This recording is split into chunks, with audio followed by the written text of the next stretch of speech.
Reka nongere ngusuze inshuti mukunzi wacu akadasohoka amahoro y'Imana rero akomeze abane nawe aho uri hose, aho ngaho uri mu majyepfo, mu majyaruguru, iburasirazuba, uburengero bwaryo, ukomeze ubane n'amahoro y'Imana. Amakuru yo ni menshi no ku Isumo TV, cyo ngusabye no gukomeza kwibanira n'Isumo TV ubundi ukabasha kugenda umera neza cyane. Kamwibutse ko mu kiganiro cyacu turi kumwe na MTCC Limited, tukaba turi kumwe rero na iyi company yitwa Maita Contractors and Consultancy Limited, akiyomeza kugenda ikubwira ngo tugufitiye services zitandukanye z'ubwubatsi, uhereye kuri design, architectural design, structural design, kuba wakorerwa execution cyangwa se kuba wafashwa muri icyo gikorwa nyirizina cyo kubaka, ndetse no kuba wafashwa gucungirwa ko ibintu kugenda bubakirwa biri kuri standard cyangwa se execution cyangwa se supervision. Byose rero ni hano kuri MTCC Limited. Hamagara kuri 08 wandikemo 32639 maze ubashe kugenda ubana na MTCC Limited. Kana none nkubwire ko turi kumwe na Deje Studio kugira ngo bawufashwa live streaming, videography, photography, graphic design, branding, wakorerwa promotion, digital marketing, ndetse ukaba wafashwa no kuba wakora content zawe zigiye zitandukanye zijya ku mbuga zawe nkoranyambaga. Byose rero ni kuri Deje Studio. Hamagaye kuri 0882888381 ukomeza kugenda ubona ibisobanuro byimbitse mu buryo wagenda ukorana n'iyi company ikagenda igufasha bigiye byimbitse. Nanone kamubwire ko ushobora kuba wabana na Tom Transfers, aho igenda ikubwira ati ushobora kuba wagura imodoka. Ushobora kuba wagura imodoka rero ukaba watizwa indi uba ugendamo ku buntu. Mu gihe rero imodoka itarakugeraho uhita utizwa indi ku buntu. Nanone kankwibutse ko ushobora kuba wahira muri supermarché zitandukanye za Tom Transfers, aho ibiciro ari ku isoko, ntabwo ibiciro ari hahandi baguhenda, ibiciro byo ku isoko. Nanone katukubwire ko ushobora kuba wabana na ni kaguhereza apartment nziza ukomeza kugenda ubasha kugiye kuba wabamo, ikaba ari apartment rero nziza cyane ushobora kugenda ubamo. Hose rero ni Tom Transfers, sura www.tomtransfers.rw cyangwa se www.tomtransfers.rw. Nanone reka nkubwire ko turi kumwe na Airtel yakubwira ko ifite services zo koherezanya amafaranga ndetse no kwishyurana.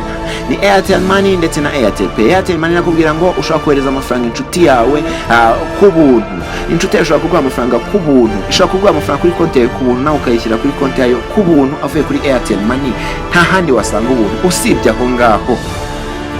Nakubwira ko nanone ushobora kuba wakwishyura abacuruzi bagiye batandukanye na Airtel Pay, aho ukomeza kugenda wishyura ibicuruzwa bigiye bitandukanye ku bacuruzi bagiye batandukanye, bose bakorana na Airtel Pay. Byose rero ni Airtel Pay, ubu ukagenda wishyura ku buntu. Nanone katubwibutse ko Airtel nk'umuyoboro w'itumanaho rigezweho cyangwa se the smartphone network, ari bamwe mu bantu bari kugenda batanga internet y'akataraboneka, bando nyinshi zidakase, ndetse no kuba wabona internet yihuta ku kigero utasanga handi. Gana rero Airtel ubundi bashe kugenda umera neza cyane. Reka rero twigarukire rero ku makuru yacu, ku ngingo z'ingenzi z'amakuru tugiye gukomeza kugenda twibandaho. Reka mbacire ku mayange ubundi mite nyabavira imuzi n'umuzingo. Tugiye kugenda twibande ku bakinnyi bashyashya bagiye bamaze kunugwanurwa ko bamaze gusinyira kipe ya Rayon Sport. Aya ngaya ni amakuru twikurira ku munyamakuru wa Rayon Sport TV cyangwa se umunyamakuru w'ikinyamakuru cya Rayon Sport agicano kuri murandasi nk'uko mwabibonye. Ni umunyamakuru witwa Wasli rero ni umwe mu bantu bakomeje kugenda baduha amakuru avuga ko abakinnyi equipe ya Rayon Sport yamaze gusinyisha bakomeje kugenda bamenyekana, nubwo bwose atagiye yero ngavuga ati uyu n'uyu ngo ariko abakinnyi ngiye kubabwira mwebwe mubategereze ubundi muze kumbwira muti muzaze kumbwira datari Lovent.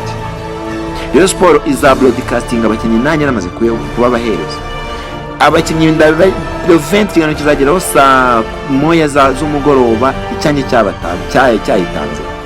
Abakinnyi ngiye kubabwira muzabaza kumbwira mumbwira ati amakuru duhereza bari amakuru ya nyayo. Reka nkubwire ko abakinnyi ba mbere, umukinnyi wa mbere wagizwe ibanga ni umukinnyi wo kuri karindwi, aza kumubwira no. Undi mukinnyi wagizwe ibanga ni umukinnyi ukina ku 10, rero umukinnyi wagizwe ibanga.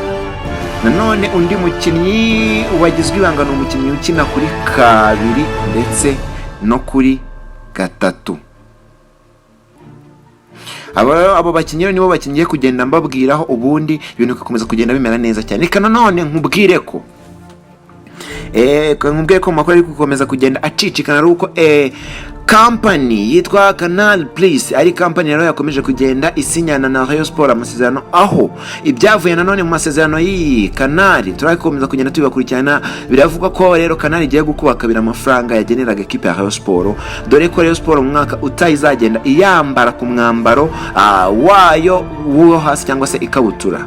Niyo myambaro rero Canal Plus zakomeza kugenda yambarwa na equipe ya Rayon Sport, aho nayo amafaranga agiye kuba yagenda akubwa inshuro zisaga 2. Nanone nkubwire ko nanone nkubwire ko company nka Tom Transfers nkuko twagiye tubibabwira kuri ya deal ya Yusef, biracyakomeje ko Tom Transfers abakinnyi b'abanyamahanga Rayon Sport izazana igomba kuzajya ibatuza muri apartment nziza za Tom Transfers, akarizo bakomeza kugenda babamo umunsi ku wundi. Byose tugenda tubigarukaho mu makuru yacu arambuye. Wowe ibanire n'Isumo TV ubundi komeze kugenda umera neza cyane, amaro y'Imana akomeze kugenda aguhoraho ukomeza kubibanira n'Isumo TV. Kandi subscribe ni mutarayikanda, nanone ukande like, share ni mutarayikanda, cyangwa se aho twakoze nawe duhe like nabyo biba byemeye, cyangwa se dushyiraho comment tubwire uko bimeze. Ushaka rero ko watanga igitekerezo cyawe, andika ubutumwa bwawe kuri 078 888 tugenda tubona ako kanya. Kandi tenyarukira ku bitekerezo byanyu ubundi ngaruke bavira imuzi n'imuzingo y'amakuru, ndetse mbahe idonido y'amakuru nakomeje kugenda bakomorezaho. Ibindi byose rero ni muri inkuru irambuye, ntucikwe, byose ni hano ku Isumo TV, ubundi ukagenda uryoherwa n'amakuru mashyashya muri sport ndetse n'ibindi byinshi bigiye bitandukanye. Isumo TV ikomeza kugenda igutegurira umunsi ku wundi. Rero kanyarukire ku ubutumwa bw'uwitwa Benik Afobe kuvara mu Buhinde, arakomeje kugenda tubwira ati angendi Afobe mu Buhinde, ariko se Benik Afobe wanyawe yaheze ko mwamutubwira ariko ntagere mu Rwanda. Natwe uko twamwumvise niko twamutegereje, ariko aramutse tumenya andi makuru kuri Benik Afobe, ni umukinnyi w'umunyakameroni ndakeka, naramukaje nzamubabwira. Nanone hari uyu nguyu witwa Dusemana Dominique akomeje kugenda avuga ati amahoro y'Imana akomeze abane nawe, nawe turagukurikira aha rero ukomeze kugenda umera neza cyane. Dusemana Dominique rero natwe dukomeje kugenda tugushimira gukomeza kugenda umera neza cyane. Nanone reka nkubwire ko uyu nguyu witwa Christian Karangwa aratubwira ati mumpe amakuru yo kuri Murera yacu, kandi mukomeje kugenda mwitwara neza ku ruhande rwa transfers, mugenda mutubwira ibintu tukagenda dusanga byose ari byo. Nanone uyu nguyu witwa Emmanuel Royce arambwiye ngo komeza udukubite amakuru menshi ubundi dukomeze kugenda atumera neza cyane. Uyu nguyu witwa Kadenezi rero nawe akomeje kugenda twajya mu gikaravuze ati ibi ngibi ewana ni sawa cyane, mukomeze kugenda muducacambura musesengurira ku makuru ari kugenda avugwa muri Murera yacu.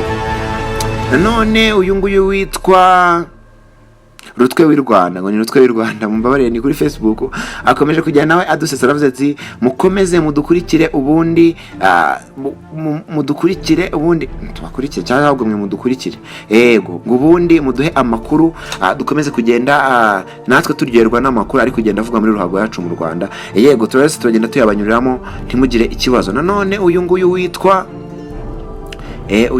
witwa mwise neza Jean Bosco aratubwiye ati amakuru yo ni menshi, ariko mukomeze kugenda mwibanda kuri Kiyovu Sport yacu, bagenda tuyibagezaho n'urucaca narwo akantu karaba gafite ahantu gahuye n'urucaca tugenda kukageraho, dore ko amakuru yo atari ibura no ku Isumo TV, ahubwo amakuru ni yo tugira. Eka rero umite nigarukira ku makuru yacu muri rusange. Amakuru yacu muri rusange rero nakomeje kugenda mbabwira ko dukomeza kugenda kwitwibanda ku madiri ari muri Rayon Sport. Anga rero nkuko byamaze kugenda bitangazwa nuko diri iri muri Rayon Sport kugenda ivuga nuko company yafashaga Rayon Sport yitwa Canal Plus na rimwe muri company rero zikomeje kugenda zongera amafaranga zageneraga iyi kipe aho Canal Plus bivuga ko yagenaga miliyoni zisaga 40 ekipe ya Rayon Sport, aho igiye kuba yazikuba ikaba yazigira miliyoni zisaga 80, ikajya yambarwa ku ikabutura ya ekipe ya Rayon Sport. Buri mwambaro wose wajibona hejuru y'akarango ka Rayon Sport cyangwa se logo azajya bari Canal Plus. Anga rero birakomeza kugenda bivugwa ko ubuyobozi bwa Rayon Sport bwamaze kugenda buganira na Canal, kandi bamaze kugenda bemeranya ko izagenda rero itanga miliyoni zisaga 80 mu mbabarire za buri mwaka kugira ngo ekipe ya Rayon Sport ikomeze kugenda nayo imera neza cyane. Nanone company ya Tom Transfers ari nayo company twamamariza ahangaha, ni company rero nayo ikomeje kugenda nayo ivuga ati ekipe ya Rayon Sport twagiye tubana mu bihe byiza nibibi muri uyu mwaka ushize. Ni company ikwamamaza ukagenda umera neza cyane. Kamwibutse ko Rayon Sport ifite ubuzima gatozi, niyo mpamvu nyise company. Ubuzima gatozi rero buhita buyigira ikigo cy'ishoramari cyangwa se ikigo giharanira inyungu kizwi na leta. Ibi ngibi rero iyo yamaze kubona ubuzima gatozi nk'ikigo nyine giharanira inyungu, kandi ikigo nyine cy'imyidagaduro nyine Rayon Sports, nayo rero ikomeza uvuga ngo rero iyi Rayon Sports reka tugende twakongera amasezerano twakorana. Mu nyuma rero yo gushima imikoranire yabo na company nayo iragenda yongera amasezerano na Rayon Sport, aho ishobora kuba yasinyana amasezerano y'imyaka 3, aho nanone ishobora kuzagenda byumvikana ko igomba kuzajya iha amafaranga asaga miliyoni 40 ekipe ya Rayon Sport. Nanone nyuma y'izo miliyoni 40 ikabasha kujya itunga abakinnyi, ndavuga kubemera kujya bahaha muri supermarché zayo, kuba bahaha kubemera kugira ibintu bajya bahaha muri supermarché zayo rero, ndetse ikaba abakinnyi b'abanyamahanga izajya ibaha ama apartment ndetse na transport yo kujya bagendamo bitwaye. Byose rero ni muri deal iri kugenda ivugwa rero na Tom Transfers. Nanone tukomoze kuri Skol. Uruganda Skol narwo ni rumwe mu nganda zikomeje kugenda zivuga ko narwo rugomba kugenda rubana na Rayon Sport, aho rushobora kugenda ruyifasha kuba rwakuba kabiri amafaranga rwa Yahaga. Zari miliyoni zisaga 180 zikaba zajya muri miliyoni 300, rukaba zajya ruha Rayon Sport amafaranga mu ntoki asaga, reka mbisubiremo, amafaranga asaga miliyoni saga 220. Ubwo bivuze ko Rayon Sport byibuza ko batera nkunga muri uyu mwaka utaha, cyangwa se abafatanya bikorwa bamamaza bazajya rero bayiha amafaranga ashobora kuba yagera muri miliyoni zisaga 300, zisaga rero miliyoni 340 cash. Nanone rero ukuyemo andi promotion cyangwa se izindi restaurant bazagenda bayaha Rayon Sport cyangwa se ni bonuses. Urumva ko rero byose ni bimwe mu bintu kugenda bivuga muri izi deals z'ama company agenda akorana na Rayon Sport. Rayon Sport rero aho muri mukomeze kugenda mwicinya icyara wundi mitembagarukira kuri iyi kamitengaruka kuri iyi nabyita nka line up cyangwa se ukuntu abakinnyi bazaba bapanze mu kibuga, barimo abakinnyi bashyashya bazagenda babanza muri equipe ya Rayon Sport. Ibi ngibi rero ndi kugenda mbibabwira kugira ngo mugende mumenya uko ibundi bintu byakomeje kugenda bipangwa. Amakuru tugenda dukura imbere muri Rayon Sport, amakuru y'ingenzi arimo muzagenda kugenda muyabona. Igitekerezo cyawe wagishyiraho ngaho muri comment cyangwa se ukagitwandikira kuri 088888 tukagenda tukigeza ku bakunzi bacu mu buryo bugiye butandukanye. Nanone reka mite nkunyarukira kuri uru rutonde. Mwizamu nta gihindutse, umuzamu ni umunyarwanda Kwizera Olivier. Kuri kabiri biravuga ko equipe ya Rayon Sport igomba guhitizana umukinnyi witwa Serumogo ari wo muri equipe ya Kiyovu Sport. Ni umukinnyi wigaragaje muri match y'ubushize u Rwanda rukina na Senegal, ndetse no kuri match y'u Rwanda na Mozambique murabizi. No muri central defense umukinnyi witwa Ndizeye Samuel.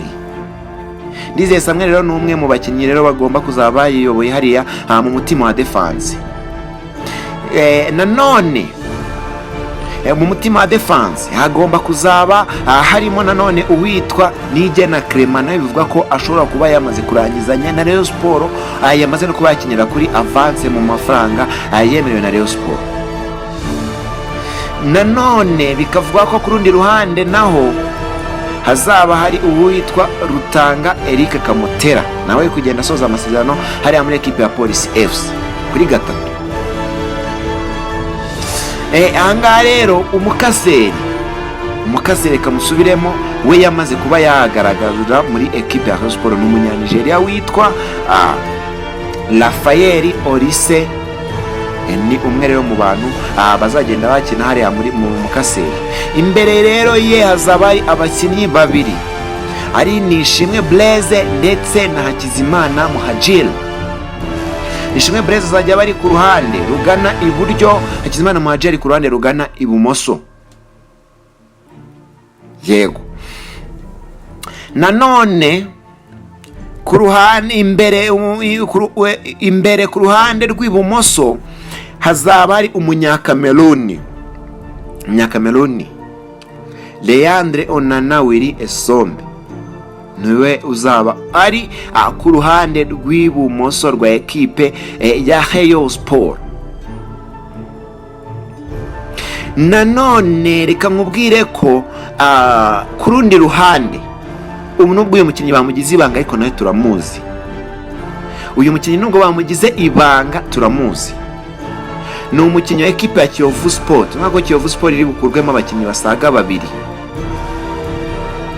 Uyu mukinnyi kuri uru ruhande rw'iburyo cyangwa se uwo bita right wing, ntabwo ni umukinnyi nyine wo kuri karindwi cyangwa se umuwinga w'imbere ariko ku ruhande rw'iburyo. Ni umukinnyi witwa Samson Arnold Okwi wa ekipe ya Kiyovu Sport. Nanone biravugwa ko umukinnyi uzajya yataka ari umukinnyi w'umugande witwa Musa Eseno. Aba rero nibo bakinnyi bakomeje kugenda bagirwa ibanga cyane, aho kuri channel ya Rayon Sport babagize ibanga, ariko mu makuru twakomeje kugenda dukubitira imbere indani muri Rayon Sport ni abangaba bakomeje kugenda bagarukwaho ko aribo bakinnyi bashobora kuzajya babanzamo muri ekipe ya Rayon Sport y'umwaka utaha. Nanone hari abandi bakinnyi batari bumvikana neza na Rayon Sport ariko nabo bazaba ari muri Rayon Sport. Umukinnyi ashobora kuzagenda birukanwa na mugabo witwa Mico Justin nawe arimo, muvandimwe Jean Marie Vianney nawe arimo, umukinnyi witwa Ishimwe Kevin nawe arimo, umukinnyi witwa Mael Dinje kamasezerano yararangiye, Iranzi yaragiye, umukinnyi witwa Mackenzie Nzigiyimana Karimu n'amasezerano yararangiye ashaka kutagaruka nawe. Nanone umukinnyi witwa Master rero niwe ushobora kuzajya asimburanwa n'uyu mukinnyi witwa Rafael Orise.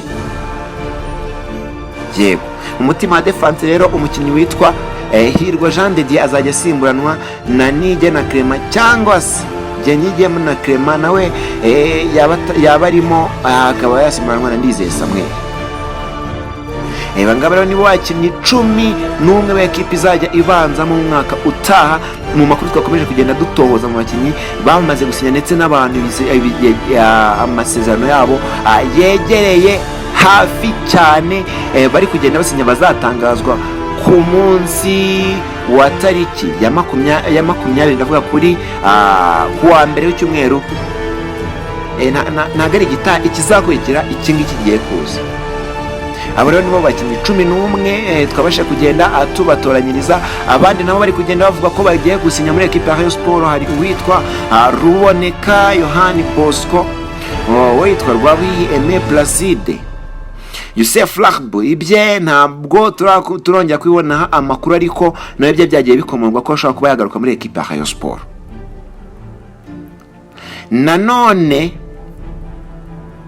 Nanone bikavugwa ko undi mukinnyi ushobora kuza muri ekipe ya Rayon Sport umukinnyi witwa Cesar Manzoki, nawe ari umwe mu bantu bari bagiye bavuga ko ashobora kuba yagaruka muri ekipe ya Rayon Sport.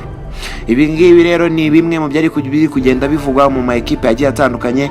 Byose rero ni ku Isumo TV. Komeza ni Isumo TV ubundi ukomeze kugenda umera neza cyane. Amara y'Imana akomeze kugenda abana nawe uri mu majyepfo y'Iburasirazuba, iburengero bwaryo, amajyaruguru mu mujyi wa Kigali ndetse n'amajyepfo.